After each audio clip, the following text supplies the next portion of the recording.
अभी तक मधुबाला जी की दर्द भरी दास्तान में हमने जाना कि उन्होंने बहुत छोटी उम्र से फिल्मों में काम करना शुरू कर दिया था और दिल्ली की एक झोपड़पट्टी से वो मुंबई में आकर सबसे चमकता सितारा बन गई थी। लेकिन इश्क में वो नाकाम रही थीं और शायद जिंदगी भी उनसे बहुत जल्दी रूठ गई थी, क्योंकि उनके दिल में बचपन से ही एक सुराख था। ऊपर वाले ने उन्हें खूबसूरती तो बहुत बख्शी थी, लेकिन उस खूबसूरती को तारीफ मिले जिसे वो चाहती थी, ऐसा मुमकिन नहीं हो पाया। वो इश्क में कई बार डूबी, लेकिन वो आखिरी मुकाम तक पहुंच नहीं पाई।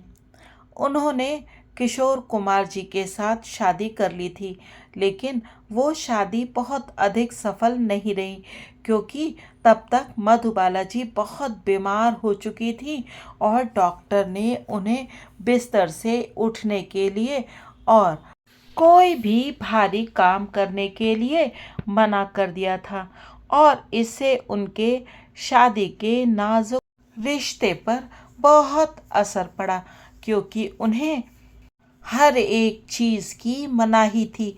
वो बस बिस्तर पर लेटे लेटे फिल्में देखा करती थी। लेकिन आज हम लोग जानेंगे कि मधुबाला जी की खुद की राय क्या थी उनके अपने बारे में, और उनका क्या नज़रिया था जिंदगी की और बहुत सी चीज़ों के बारे में। वो अपनी आप बीती बताते हुए कहती हैं, मैं कबूल करती हूँ कि मैं अपने आप को खो बैठी हूँ। फिर मैं अपनी ही तस्वीर कैसे खींचूं? ये तो वही बात हुई कि आपने मुझसे किसी अजनबी के बारे में पूछा हो। वक्त कभी मुझे खुद से मिलने ही नहीं देता है।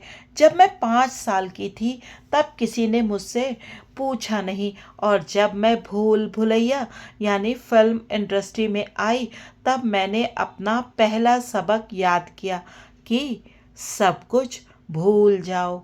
हाँ, सब कुछ, सब कुछ, हाँ, सब कुछ, क्योंकि इसके बाद ही आप बेहतरीन अदाकारी कर सकते हैं। जब आप अपने आप को और सब कुछ को भूल जाते हैं, और फिर जब आप खुद को ही भूल गए हों तो आपको अपने बारे में क्या जानकारी होगी। और अगर आप अपने ही बारे में नहीं जानते हैं तब आप लोगों को अपने बारे में क्या बताएंगे? आप झूठ बोलेंगे। आप अपने ही किरदार को किसी तरह निभाने की कोशिश करेंगे और ये कहना शुरू करेंगे कि वो मतलब आप ही हैं। लेकिन मैं वैसा नहीं करूँगी। हर एक कलाकार को अपनी जिंदगी में अपने कुछ रोल बेहद पसंद होते हैं। जब उनसे पूछा गया कि उन्हें फिल्मों में अपने कौन से रोल पसंद आए और कौन सी भूमिकाएं निभाना उन्हें पसंद आता है, तब उन्होंने बताया, महल और सैयां फिल्मों के किरदारों की तरह मैं अलग अलग ढंग के रोल निभाना चाहती हूँ। ऐसे रोल जिनके बहाने सब तरह के दिली जज्बात पेश किए जा सकते हैं। मुझे नफीस और हसीन औरत बनना जितना ज़रूरी लगता है, उतना ही गुस्सावर और गुस्ताख बनना भी लाजमी लगता है। तिलस्मी और अक्ल को चकरा देने वाली औरत का भूत बनना मुझे अच्छा लगेगा। साथ ही साथ हमेशा खुश मिजाज बेटी बनना मुझे पसंद आएगा। तालीम याफ्ता अक्लमंद उम्र के साथ हासिल हुए इल्म की वजह से पुख्ता बनी औरत का किरदार निभाना भी मुझे अच्छा लगेगा। जो रोल मुझे मिलता है वो मेरी भूख प्यास को बढ़ाता है। मुझे शक है कि कभी ऐसा दिन भी आएगा या नहीं जब मुझे महसूस होगा कि मैंने किसी रोल में अपने को पूरी तरह से डुबो दिया है, बनिस्बत किसी से ये सुनने से कि मधु ये भूमिका नहीं निभा सकती। मुझे उस किरदार से एक जान होना, उसमें डूब जाना ज़्यादा अच्छा लगेगा। मेरा मानना है जो अदाकारा सभी ढंग के रोल आसानी से कर सकती है वो अव्वल दर्जे की किरदार है। अपने किरदार में मैं अपना सब कुछ झोंक कर उसे निभाने की जी जान से कोशिश करती हूँ। इसीलिए मैंने सैया की भूमिका का जिक्र किया, क्योंकि उसकी वजह से मेरी अदाकारी का नया रास्ता खुल गया। इसकी वजह से मुझे शरीफ और भोली भाली औरत की तस्वीर खड़ी करने और रटे रटाए किरदार की अदाकारी करने के बदले कुछ नया कर दिखाने का मौका मिला। झूठे और दिखावे वाले रोल करने की जगह उस किरदार से मुझे अपनी ख्वाहिश पूरी करने का फ़ायदा हुआ। महल में काम करते समय भी मुझे बहुत खुशी होती थी। उस रोल का अजीबो गरीबपन और हवा की तरह गैबी औरत को पेश करते समय मैं उस माहौल से एक जान हो गई और इस किरदार को निभाते समय मैं अपने आप को भूल सी गई थी। यह मैं आपसे एक बात बताना चाहती हूँ कि मैंने महल फिल्म का एक रिव्यू बना रखा है। अगर आप उसे देखना चाहें तो मैं लिंक डिस्क्रिप्शन बॉक्स में डाल दूंगी, तो आप ज़रूर देखें मधु बालाजी की पसंदीदा फिल्म महल का रिव्यू। खैर, आगे बढ़ते हैं और जानने की कोशिश करते हैं कि मधु बालाजी की क्या राय थी मोहब्बत के बारे में। मोहब्बत, जी हाँ, हर एक शख्स अपने जीवन में या अपनी ज़िंदगी में एक ऐसे किसी साथी की तलाश करता है जिसके साथ वो अपनी सारी मुश्किलें, अपनी सारी खुशियाँ, अपने सारे जज्बात शेयर कर सके और अपने उसी साथी के साथ वो एक दिन बुढ़ापे का भी इस्तकबाल यानी कि स्वागत कर सके। हालांकि ये खुशी मधुबाला जी को नसीब नहीं हो पाई, लेकिन जानते हैं कि मोहब्बत के बारे में वो क्या सोचती थीं।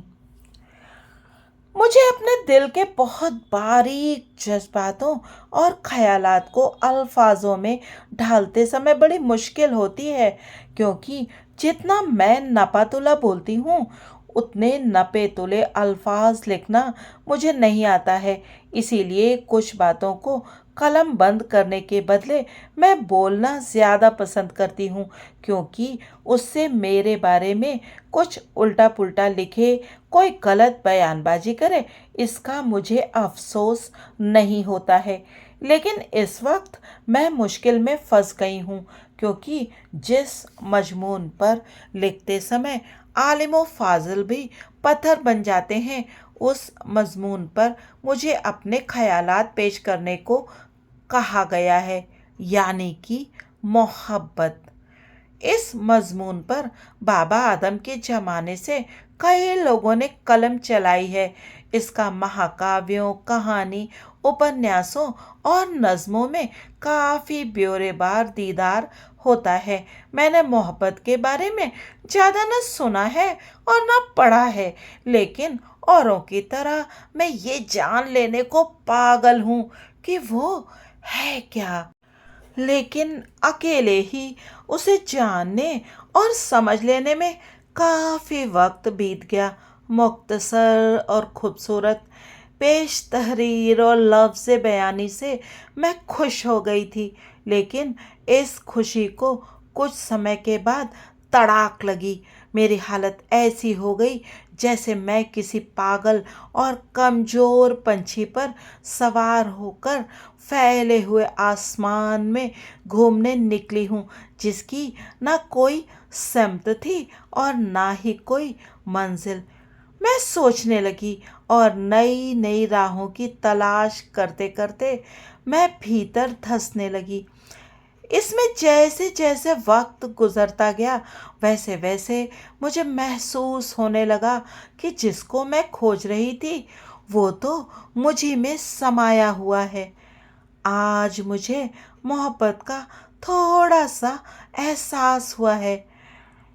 उस एहसास को किसी भी तरह जुमलों या नज़्मों में बांधा नहीं जा सकता है। अपने तजुर्बों के अक्ष को अदीब या शायर अल्फाजों में बांधने की कोशिश करता है। ये तो वही हुआ जैसे कोई समंदर की एक बूंद को उठाए और समंदर का दीदार कराए। आखिरकार समंदर तो समंदर ही होता है। नजरों के पार फैले समंदर के रूप और गरजती लहरों का दीदार क्या समुंदर की एक बूंद करा सकती है? आज ये कहना फैशन हो गया है कि मर्द और औरत के बीच का आपसी खिंचाव यानी मोहब्बत है। अगर गहरे समंदर और उस पर सनसनाती हवा की बराबरी मैं नाले के साथ करूं तो मुझे दकियानूसी कहकर दुत्कारा जाएगा। मोहब्बत की अजमत और उससे गमज़दा हुए दिल और उजड़े हुए कुनबे, ये सब मोहब्बत की देन है। सच्ची मोहब्बत के बिना दिल को सुकून और खुशी हासिल हो नहीं सकती और कुर्बानी के बिना मोहब्बत कायम नहीं हो सकती। प्यार मुझे अम्मी की दुलार भरी आंखों में दिखाई दिया। बचपन में अब्बू की उंगली पकड़कर उनके साथ चलते समय उनकी भारी भरकम हंसी में मोहब्बत महसूस हुई। बेफिक्री के साथ वक्त बिताते समय और ज़िंदगी की खुशी लूटते समय उसका एहसास हुआ। इसके बाद मुश्किल वक्त आ गया। जीना नाकाबिले बर्दाश्त महसूस होने लगा। लेकिन उन लम्हों में भी मैं कभी तन्हा नहीं रही। उस वक्त भी मोहब्बत की बारिश मुझ पर होती रही। इसे मैं ईमानदारी से बताना चाहूँगी। तो मोहब्बत के बारे में कुछ इस तरह से अपने दिल के जज्बात व्यक्त किए थे मधुबाला जी ने। और दूसरी चीज़ों के बारे में वो क्या सोचती थीं। एक अदाकारा या अभिनेत्री की ज़िंदगी में बहुत अहम होते हैं उसके लिबास, उसके रहने सहने का ढंग, उसके सजने संवरने का तरीका और सलीका। तो चलिए जानते हैं मधुबाला जी को लिबास के बारे में क्या कहना था। क्या उन्हें बहुत महंगे, बेशकीमती और रेशमी लिबास पसंद आते थे या फिर वो यूं ही सादे लिबासों में रहना पसंद करती थीं? जानेंगे मधुबाला जी की ज़बानी। कहानी के माहौल को बनाने और अदाकारा में सही मूड को बनाने में अदाकार का लिबास अहम भूमिका अदा करता है।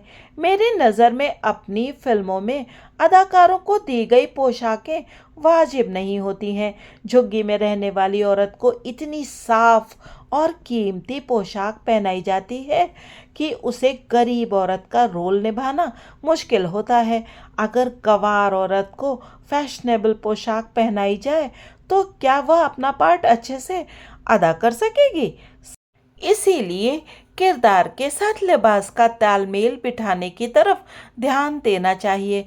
सही लिबास कहानी के माहौल को कुदरती बनाने में मदद करता है।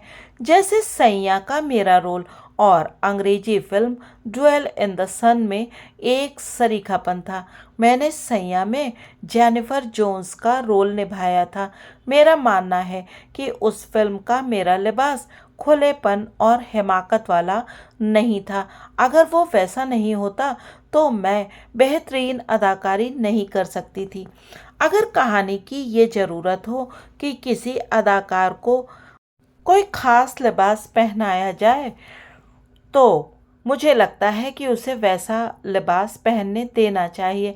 आजकल समाज में लड़कियां ऐसी पोशाकें बेधड़क पहनती हैं, इसीलिए मुझे नहीं लगता कि ऐसी पोशाक पहनने पर किसी को कोई ऐतराज़ होगा।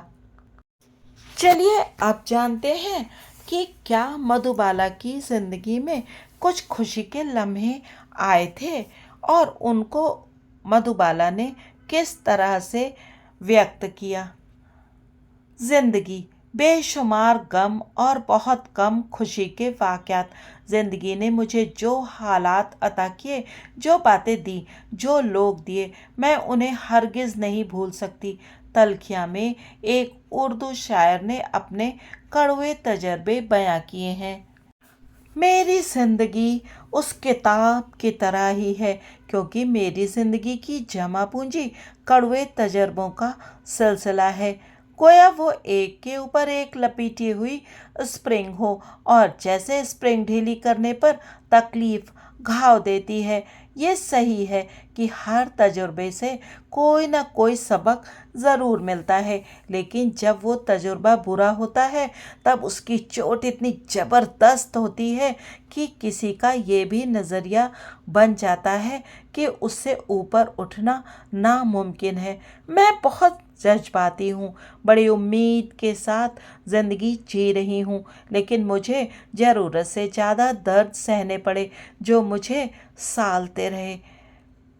मैंने किसी का भला भी किया, फिर भी मेरे हिस्से में बुराई ही आई। इसलिए जब किसी ने मेरे लिए हमदर्दी दिखाई या मेरे साथ शराफत का बर्ताव किया तो उसे भूलना मुमकिन नहीं है। ज़िंदगी कभी भी ख़त्म ना होने वाली तलाश का सफ़र है, और इस रास्ते पर मुझे जो खुशी के लम्हे मिले हैं उनसे मैं मुतमईन यानी संतुष्ट हूँ, सेटिस्फाइड हूँ। वे लम्हे मुझ में समा गए हैं, लेकिन मुझ में जो है वो उलझनों से भरा है और बेशक्ल भी है। उसमें वादा फरामोशी और बेरहमी ही है। ऐसी कई बातें हैं जिन्हें मुझे भूल जाना चाहिए, महज इसलिए नहीं कि मुझे लगता है कि मैं उन्हें भूल जाऊं, बल्कि इसलिए कि उन्हें भुलाया ही जाना चाहिए। फिर भी भूलना कितना मुश्किल होता है ना। इसीलिए जब मैं अपना ज़्यादा से ज़्यादा समय काम में बिताती हूँ, तब खुशी का मायना इतना तंग हो जाता है कि उसका नामो निशान तक नहीं रह जाता। मेरे लिए मेरे वालिद ने जो किया उसे मैं कभी नहीं भूल सकती। तो ज़िंदगी की बहुत सारी बातों, जज़्बातों के बारे में ये थे मधुबाला जी के विचार। मैं ये आपको पढ़कर सुना रही हूँ श्री शशिकांत किणिकर जी की किताब अदाकारा मधुबाला दर्द भरी जीवन गाथा से पढ़कर। मधुबाला जी की तबीयत अब धीरे धीरे खराब होने लगी थी। वो अब घर पर ही रहती थी और बिस्तर से लग चुकी थी। कहते हैं जब कभी दिलीप साहब उन्हें देखने आते थे तो वो बहुत सी बातें करती थीं, जैसे आपकी गंगा जमुना बहुत बेहतरीन फिल्म रही, उसने काफ़ी नाम कमाया, लेकिन आपने उसके बाद दूसरी फिल्म क्यों नहीं शुरू की? जल्दी कीजिए, मैं तंदुरुस्त होकर उस फिल्म में काम करने के लिए आ जाऊंगी। हम दोनों एक साथ काम करेंगे तो फिल्म अच्छी चलेगी। आपके साथ किरदार निभाते हुए बड़ा मज़ा आएगा, और कुछ नहीं तो मेरी खातिर, सिर्फ मेरी खातिर आप नई फिल्म शुरू करेंगे ना, आपको मेरी कसम है। और दिलीप साहब उन्हें खुश करने के लिए झूठ मूठ में हाँ कह देते। वो कुछ समय के लिए झूठी हामी भर के मधुबाला के आखिरी दिनों में उन्हें खुश रखने की कोशिश करते थे। कहते हैं बाद की मुलाकातों में मधुबाला ने दिलीप कुमार के हाथों में 2 लाख रुपए रखे और कहा कि ये अताउल्ला खान से छिपाकर रखी गई रकम है, और मेरे पास बस इतनी ही रकम बाकी है, इसे कहीं लगा दीजिए और ऐसा इंतज़ाम कीजिए कि मुझे माह में कुछ ब्याज मिलता रहे। दिलीप कुमार ने बंगलौर के एक फिल्म वितरक के पास यानी डिस्ट्रीब्यूटर के पास ये रकम रखकर उनसे हर महीने 2,000 रुपये मधुबाला को दिलाने का इंतज़ाम कर दिया। लेकिन ये बात बहुत ज़्यादा लंबे अरसे तक नहीं चल पाई, क्योंकि मधुबाला को अचानक से पैसों की ज़रूरत महसूस हुई और उन्होंने वो रकम लौटाने को कहा। तब जिस डिस्ट्रीब्यूटर के पास पैसे रखे थे वो इतनी जल्दी लौटाने के लिए तैयार नहीं हुए और फिर दिलीप कुमार ने ये रकम अपनी तरफ से मधुबाला को दे दी और अपनी जिम्मेदारी से मुक्त हो गए। इन्हीं दिनों एक फिल्म शुरू हुई, ज्वाला। लेकिन कुछ ही समय बाद मधुबाला बीमार हो गई और फिल्म रुक गई। तब उनके सीन कम करके धीरे धीरे फिल्म की शूटिंग शुरू की गई, लेकिन फिर भी फिल्म का काम उनकी बीमारी के चलते रुक ही जाता था।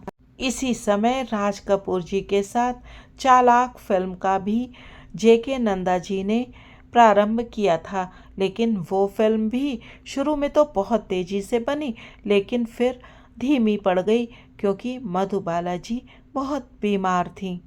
जब कभी वो थोड़ी सी तंदुरुस्त होती थी तो वो अपनी मेकअप गर्ल मैरी जेनिटा के साथ अपनी कार में मुंबई में चक्कर काटने के लिए जाती थी। खुली हवा में जाने पर उन्हें अच्छा लगता था और वो खुशी खुशी अपने घर लौट आती थी। उनके घर के पास कार्टर रोड पर नौशाद साहब रहा करते थे। कभी कभी वो उनके यहाँ भी जाती थी। एक बार वो यूं ही अताउल्ला खान साहब के साथ नौशाद जी के घर गई थी। तब वहाँ आए एक फ़कीर से उनकी भेंट हुई। उस समय वो मन से इतना टूट चुकी थी कि उन्होंने फ़कीर को सलाम करके अपना दुखड़ा बताया। धीरे धीरे मधुबाला से जानकारी हासिल करने पर फ़कीर की आंखें चमक उठी। अताउल्ला खान की तरफ मुड़कर उसने कहा, साहब जी पहचाना मुझे? अताउल्ला ने कोई जवाब नहीं दिया। तब फ़कीर ने दिल्ली में हुई मुलाकात की उन्हें याद दिलाई। मधुबाला का भविष्य उसने ही बचपन में बताया था। इसका स्मरण कराकर उसने कहा, बेटी तेरे छल्ले के दिन मैं दिल्ली में तेरे घर आया था। मैंने ये भी कहा था कि बड़ी होने पर तुझे खूब नाम मिलेगा, दौलत मिलेगी, लेकिन ज़िंदगी में खुशी नहीं रहेगी, शादी में काफ़ी रुकावटें आएंगी। ये सब बातें तुझे मालूम नहीं होंगी क्योंकि उस समय तू बिल्कुल नन्ही बच्ची थी। अपनी अम्मी से पूछ इसके बारे में। मेरे सामने बैठे हुए तेरे अबू भी शायद मेरी बात की सच्चाई कबूल करेंगे।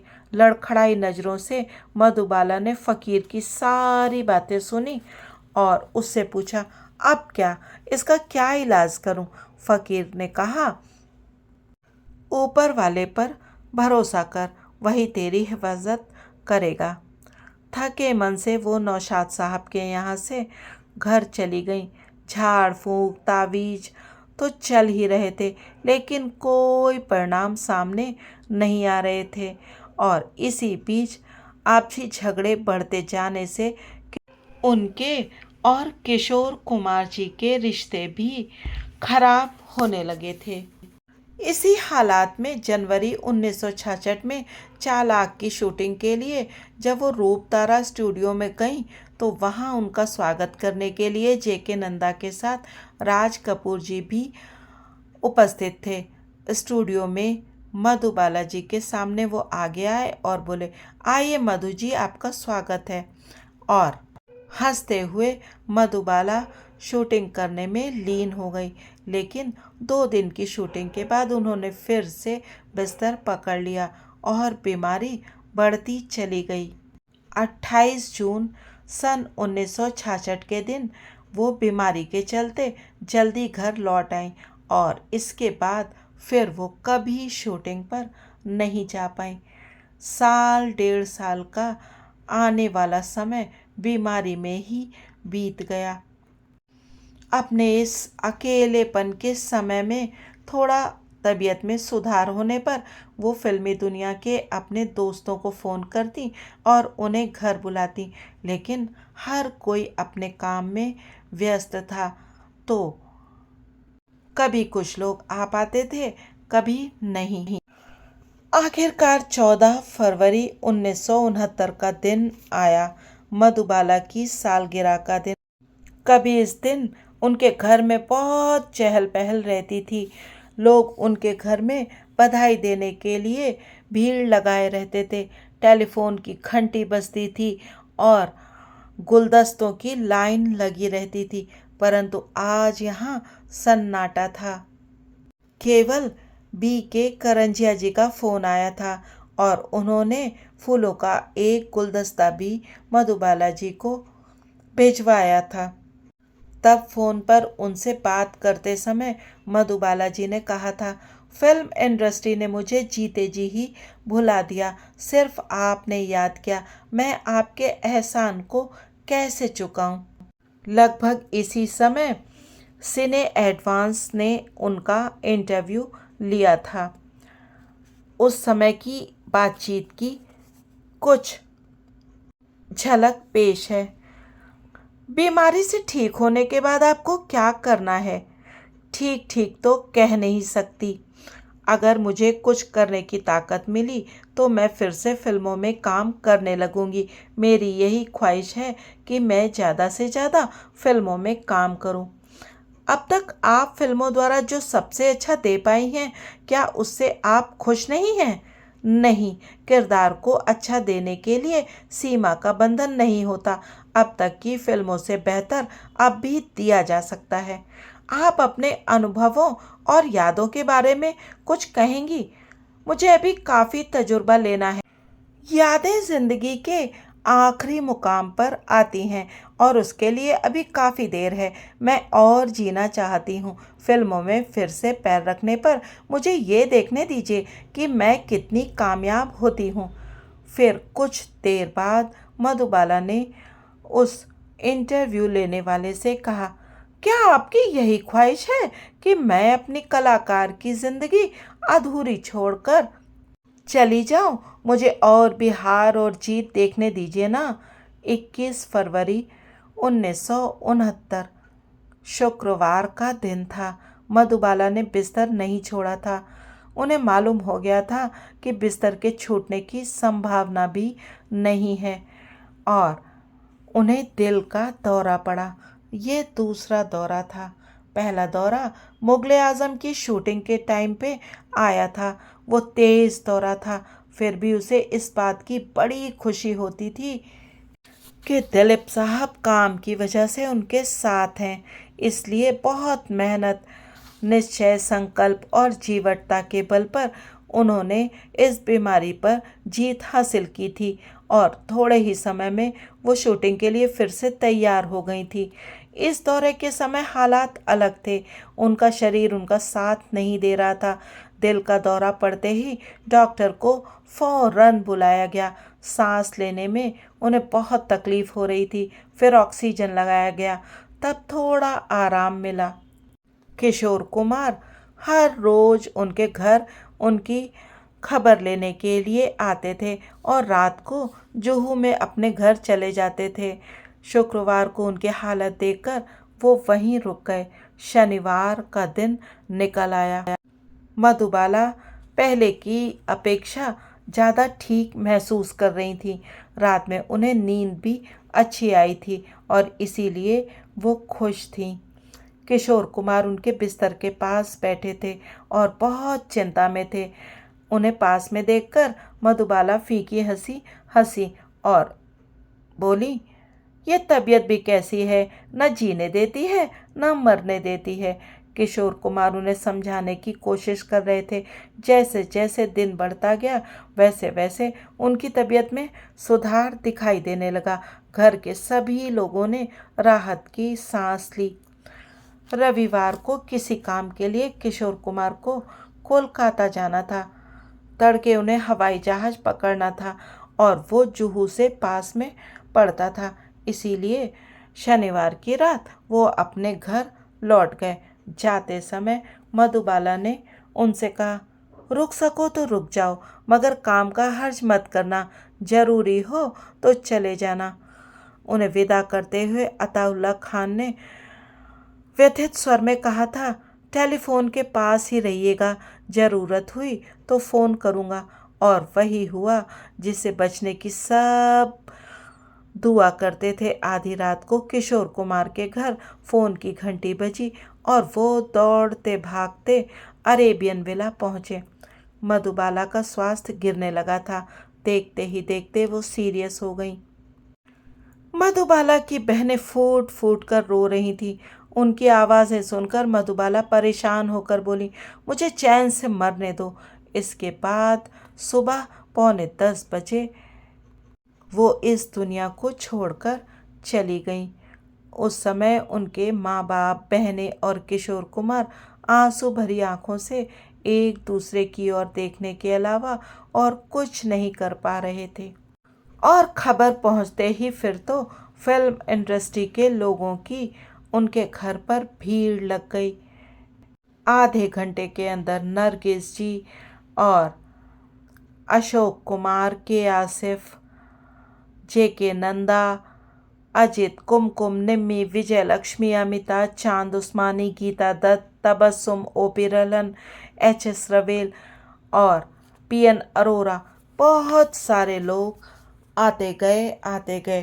दोपहर 2:30 बजे मधुबाला जी का जनाजा निकला और फिर उन्हें सांता क्रूज के जुहू रोड के पास रहमत बाग के कब्रिस्तान में सुकून की नींद में सोने के लिए दफना दिया गया। दिलीप कुमार तब गोपी फिल्म की शूटिंग के लिए चेन्नई गए थे। खबर मिलने पर वो तुरंत हवाई जहाज से मुंबई आ गए और उनके परिवार वालों को सांत्वना प्रदान करने के लिए उनके यहाँ गए। वहाँ बहुत सारे लोग इकट्ठे थे। राज कपूर, पृथ्वीराज कपूर जी, आशा पारेख, माला सिन्हा, जय किशन और नौशाद साहब। तब सभी के सामने नौशाद साहब ने कहा था, अनारकली की तरह मधुबाला की ज़िंदगी में खुशी से ज़्यादा गम ही थे। इससे उनकी पूरी ज़िंदगी गमज़दा हो गई थी। बदकिस्मती से उसकी हयात में हमने उसको नज़रअंदाज किया और मौत के बाद मातम पुरसी के लिए दौड़े चले आए। समय किसी के लिए रुकता नहीं। मधुबाला के बाद अनेक नई अभिनेत्रियां फिल्मी पर्दे पर आईं, अपनी जगह बनाई और अपने अपने ढंग से बहुत लोकप्रिय भी हो गईं। लेकिन उनमें से कोई भी मधुबाला जी का सानी नहीं था। उच्च कोट की अभिनेत्री होने के बावजूद मधुबाला जी को अपने जीवन में किसी भी प्रकार का पुरस्कार नहीं मिला। लेकिन मौत के इतने साल गुजर जाने के बाद भी वो लोगों के मन में वैसी ही हंसती मुस्कुराती रहती हैं। शायद जब तक भारतीय सिनेमा रहेगा, भारतीय सिनेमा का इतिहास रहेगा और पुरानी फिल्मों के शौकीन रहेंगे, मधुबाला जी को कोई भूल नहीं पाएगा, क्योंकि उनकी मासूम सी खूबसूरती और बेहतरीन अदाकारी हमेशा याद की जाती रहेगी। उनकी जीवन कथा पढ़ने के बाद उनकी फिल्म शीरी फरहत का गाना याद आ जाता है, जो उन्हीं पर फिल्माया गया था। गुजरा हुआ जमाना आता नहीं दोबारा। ये वीडियो आपको कैसा लगा? कमेंट्स करके ज़रूर बताइएगा और बने रहिएगा मूवीज़ की सनीमा बाजी के साथ। हम बात करेंगे गुजरे हुए ज़माने के बेहतरीन अदाकारों के बारे में और उस हसीन वक्त को एक बार फिर से याद करते रहेंगे। आप लोग चैनल को सब्सक्राइब करना बिल्कुल मत भूलिएगा और इस वीडियो को लाइक भी अवश्य कीजिएगा। फिर मिलेंगे किसी नई अदाकारा या अदाकार के साथ। तब तक के लिए बहुत बहुत धन्यवाद।